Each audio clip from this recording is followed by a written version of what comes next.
Alright guys, what's up? Today's review will be on the Lenovo S10 Netbook I received from the good people at Lenovo. As you can see, the model I received is the pink model, but it comes in 4 different colors, including white, red, blue, and this pink. The white model costs $399 American, and the 3 other colors cost $409, and it's offered by Lenovo, the manufacturer.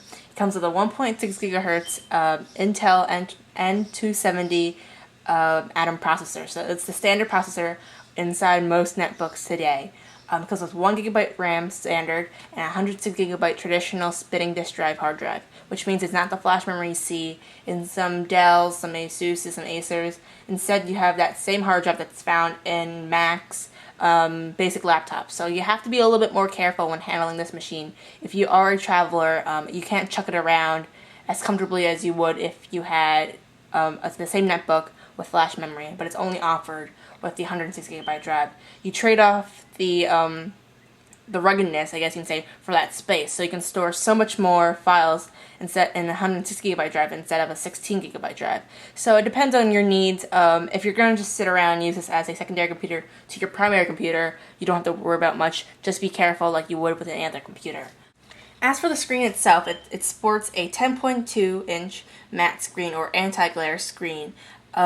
People have gone both ways when it comes to different screens. I personally have the glossy screen on my MacBook, but I really do like the matte texture also. It prevents UV blurring from fingerprints, and I'm actually pretty comfortable doing this and not wiping it down. The glossy screen problem is every speck of dust you'll see, every little fingerprint you'll see, so you actually spend more time being worried about the glossy screen. I actually like it a lot. It definitely works better in the sun for myself.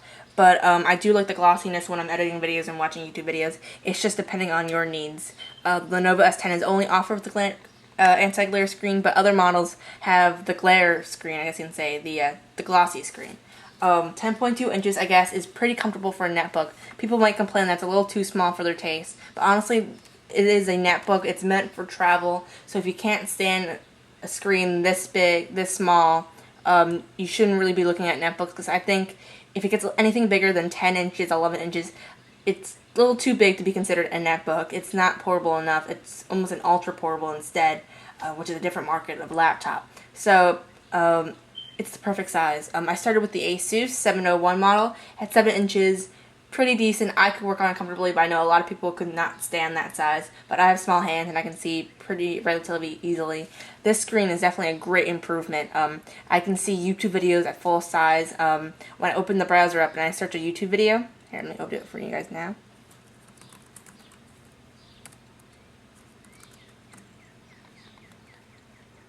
Let's search for a great channel.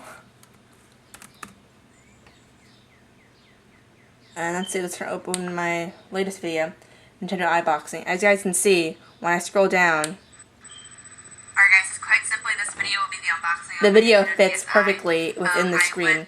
With the Asus and the Acer, I actually had a problem where the screen would cut off and the video would be cut off from the screen. So 10.2 inches, perfect size, I think, for myself. Anything bigger, a little too big, anything too small, it's like almost like a Goldilocks kind of scenario. 10.2 inches. The resolution is great. I have no clarity issues. Everything, the video, text, looks fine on the screen. Now, as for the top case of the actual laptop, I'm actually really in love with it. If you ever had a white Mac, if you ever owned a white MacBook or ever seen it in the Apple Store, after some period of use, it does get scratched up, it does get fingerprinty. It's actually a really large concern. I think that's why Apple switched away from that plastic to the aluminum, because one of the issues was that scratching, the plasticky feel of it. But what Lenovo did is they actually made it a really thick coating above the pink plastic. So I believe it's pink plastic, and there's a clear lacquer that they put on top. The lacquer is so thick to the point where fingerprints and scratches aren't too much of an issue. When I first received the machine, I was actually quite concerned that, it would look dirty after a while. It's going to look used, and the resale value is not going to look that great. But whatever they used here is thick to the consistency of the plastic is so great that I actually don't worry about it. You still have that great sheen of a shiny portable machine, but you don't have to worry about scratching the machine. It does show fingerprints, don't get me wrong, but it's not as evident on this machine rather than a white MacBook. I personally own a black MacBook, so I didn't have that issue. But with just shiny covers on top of laptops, it's always been an issue. Even my spec cover I bought for my MacBook, the red spec cover, scratches so easily. It's, I think, a polycarbonate plastic. Whatever they used here is really nice. You guys can see fingerprints here, but easy to wipe off, looks clean, looks great, no matter how much you've used it. That's pretty much it. Also with the logo, it's actually bezeled into this, I guess you can say embezzled into the side of the laptop, so it's not actually printed along. It's actually its own metal accents within the top case. Great touch. I love it when you open it up. The Lenovo logo shows very class. I guess I can say classily. Love it a lot. The keyboard, on the other hand, is probably one of the weakest components of the machine. One of the things I dislike the most, but it's actually pretty much a weak point for most netbooks. People often complain about the size, how difficult it is to type with the keyboard. And if you ever used another netbook before and you use Lenovo, you'll actually find that it's actually quite comfortable. The keys are actually quite large for a netbook, spaced pretty well. The only issue I really have with this is it's the same texture and the same plastic as the rest of the top case. The keys aren't textured enough where I'm comfortable of not looking down when I type. If you've ever learned how to type, like in a typing class, you learn that you're not supposed to look down when you type, and you're supposed to focus on the screen and think about what you're supposed to type. So you focus mainly on the home row with the markings on the F and the J key. The problem with this keyboard is the F and the J key, the little markings aren't distinguished enough. So if you're in the middle of typing a speedy note to yourself, your hands might actually be able to move around and you'll type a whole bunch of gibberish because it's not textured enough where you feel where your hand is. Other keyboards, other laptop keyboards, I can comfortably look up, type something, and know that I've typed the right thing. Here, the plastic isn't textured enough for my fingertips stay comfortably within the space of one key. So if I'm typing, my hands can actually move up, down, to the side, and I wouldn't be able to notice until I look up. It's a big concern, but size isn't the issue here. The size is actually great. I wish other manufacturers would take this size of the keyboard and implement it on their netbooks because it's pretty comfortable. For my small hands, I type fine, and I've asked other people to try it out, and they have larger hands than I do, and they say it's pretty comfortable compared to the Asus or the Acer. It actually has the same kind of, I guess you can say, the build quality of a basic laptop keyboard. I remember the Asus had more of that chiclet style, very plasticky, clicky noise. It almost felt like a kid's toy. This, on the other hand, it just feels like you took a nice large laptop keyboard and squished it down. I just wish it was different plastic from the rest of the case on this computer, because on the plastic on the rest of the machine looks great, feels great. I don't think it's ever going to really get dirty, but it shouldn't really match the same texture on the keyboard, and this should be more distinguished, the F and the J key. The trackpad and the 2 click buttons for the computers is also a weak point for this computer also. Just like the keyboard's the same issue. The texture, it doesn't feel comfortable enough.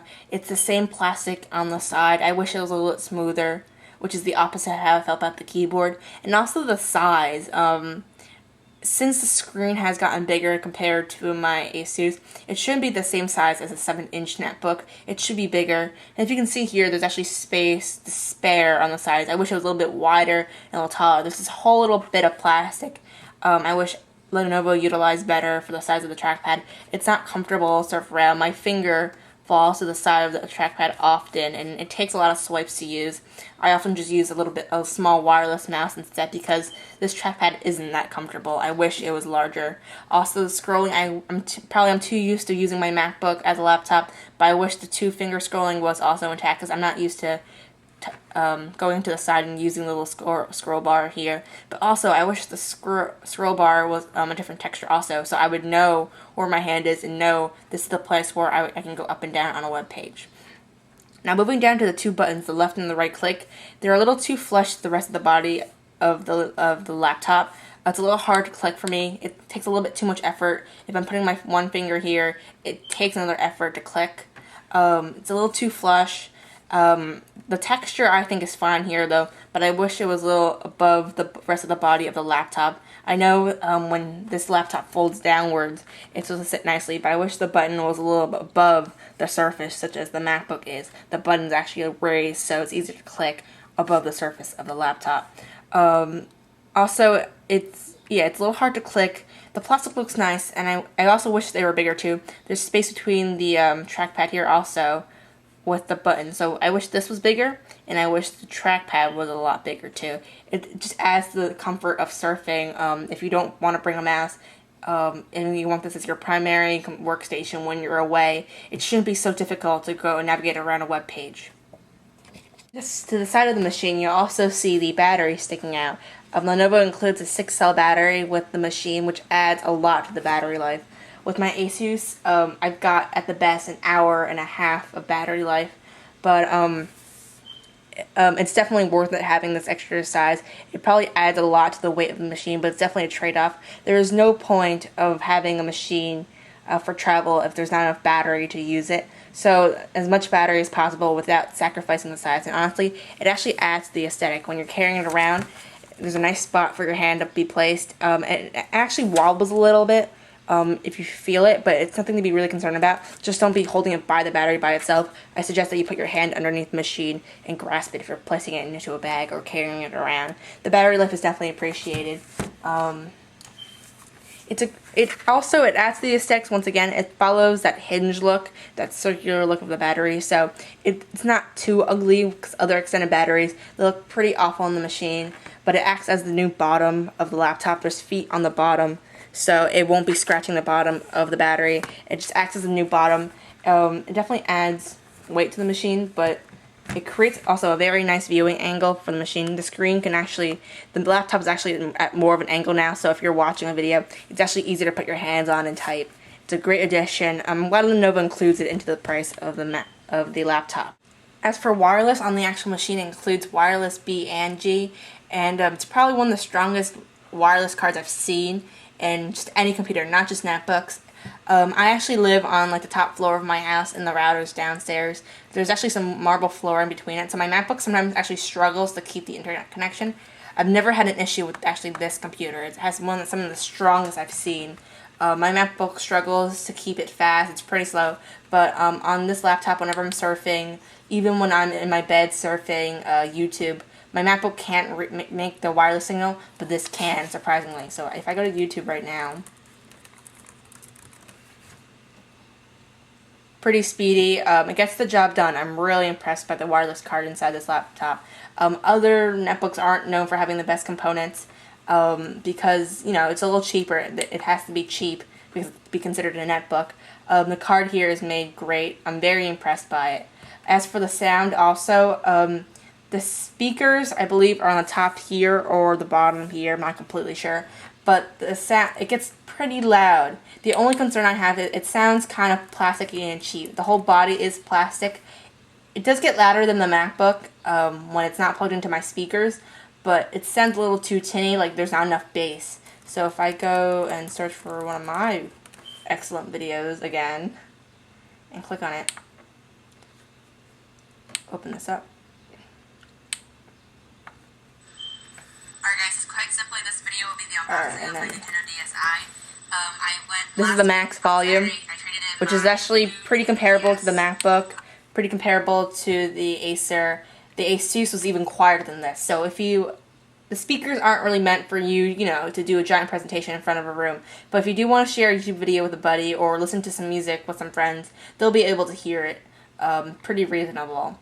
Now, anything else? The next stuff. The webcam into the machine is a great added bonus. Many netbooks include this now. It's a great bonus that Lenovo included without any extra charge, and it comes built into the machine. But honestly, the quality isn't something to write about. I'm not very impressed by it. I've tried Skype. It doesn't look that great. It's actually, the Acer looks pretty much better than this one. Asus, pretty much the same. The webcam, you probably will use once in a while to show it off the machine. But I suggest that you should get an external webcam if you really do want to do some intense video conferencing. But if you just want to video chat every once in a while when you're on the road with some friends, it'll definitely get the job done. Overall, this machine's pretty great. Some other concerns I have about it is it's pretty much weighted a little bit more than other netbooks on the market. It's a little larger, along with that 6-cell battery, but it's definitely a great trade-off because the power you get and the battery life and just overall the sturdy machine you get, the great machine from Lenovo, it's definitely a great trade-off. It's a little bit pricier too than what I would pay for a netbook, but you get that great coverage from Lenovo too. I believe after Apple, Consumer Report usually rates Lenovo second in customer service. So if you ever do have an issue with the machine, feel confident that the product will go to great hands. That's pretty much it, guys. I'm really impressed by the machine overall and how netbooks are progressing. Starting out as with an Asus 701, it's made great strides, and I hope computer manufacturers just make it better and better by having that same price point. Though the screen is at the max size, but it's a great machine if you're looking for a secondary. Even if you already own a laptop, I own a MacBook. I use it mainly in desktop mode, and every once in a while, I just want to surf in bed. I want to bring it into the kitchen, and I don't want to unplug everything from my MacBook, which kind of defies the reason for a MacBook. But this machine works really well. You can watch YouTube videos, you can surf the web, you can type documents pretty comfortably. The size, I think they made a great trade-off. It's the perfect in-between portability and that size. It's usable, and it's a great machine overall. A very sturdy netbook, a very solid choice and contender in the market. Thanks for watching, guys.